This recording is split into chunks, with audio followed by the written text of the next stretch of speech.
This is a short video just to walk you through the Medicare enrollment process and what's available to you on the other side of enrollment.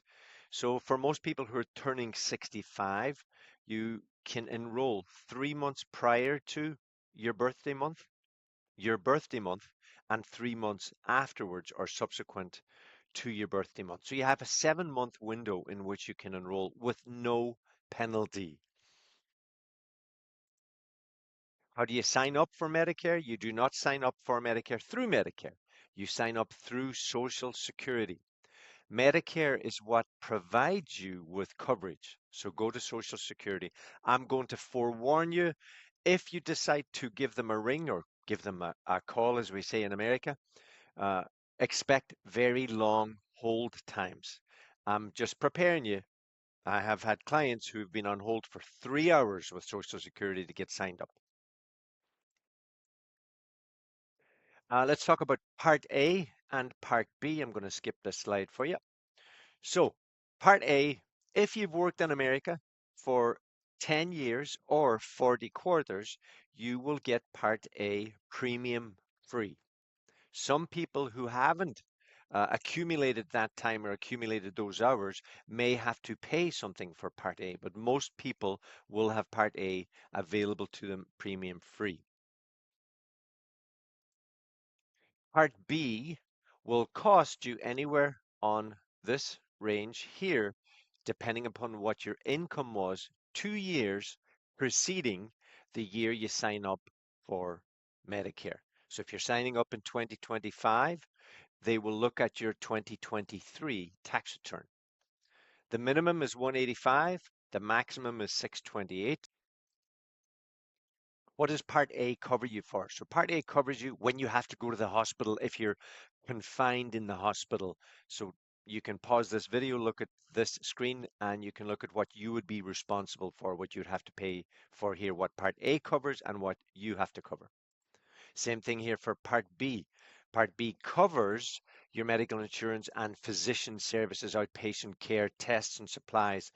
For most of us, this is where we will live. We go to the doctor, we get an annual checkup, we do blood work, we do testosterone tests, we do colonoscopies, mammograms, pap smears, all of that good stuff. That's all in Part B.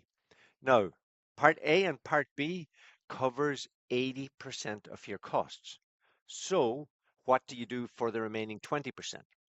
So, your options are to cover the remaining 20% for yourself. You can get a Medigap policy, which is original Medicare, otherwise known as a Medicare Supplement policy, along with a prescription plan, or you can do Medicare Advantage plans. There's a load of Medicare Advantage plans in the market. I'm not going to say to you you should pick one versus the other. You have to pick what's right for you. So let's take a look at some of the pros and cons to these.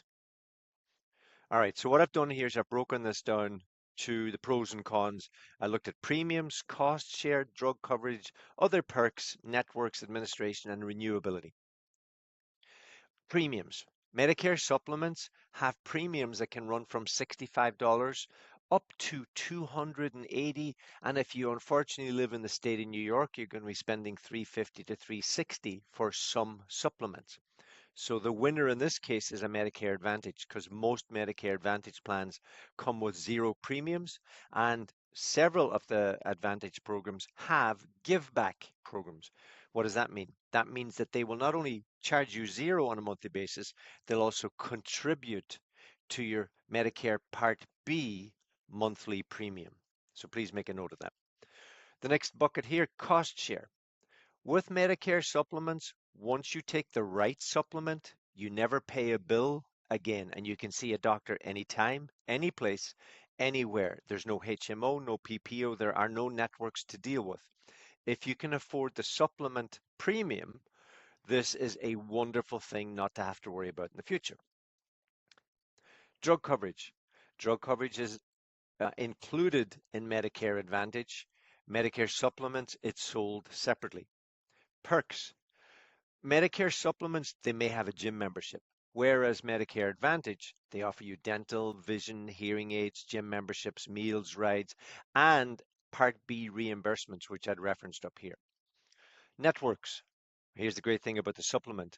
97 to 98% of facilities and doctors in the United States take Medicare supplements. On the Medicare Advantage side, you're tied to a HMO, you're tied to a PPO, and those doctors and those facilities are not obligated to stay in that network long term. So I give the advantage there to Medicare supplement. From an administration standpoint, Medicare supplements combine with Medicare Part A and Part B. When you take a Medicare Advantage plan, you're dealing with that insurance carrier. Last but not least, renewability. Medicare supplements are guaranteed renewable with the same benefits. Medicare Advantage plans are not. They're not obligated to give you the same benefits year after year after year. Why is that important? If I take this at 65, I'm healthy for the next 5, 6 years of my life. But at 69, 70, or 71, I get cancer. Over here, that plan may not cover me anymore. But here, it's guaranteed renewable with the exact same benefits for life. Now, please don't interpret that I'm selling a Medicare supplement versus an Advantage plan. You have to take what's right for you.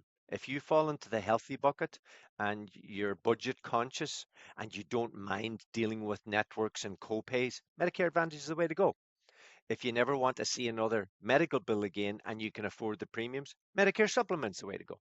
Let's have a discussion. Let's look at a couple of the plans that are available. But that's a brief overview of what you can expect as you move forward with enrolling for your Medicare Part A, Part B, and choosing a supplement versus an Advantage plan.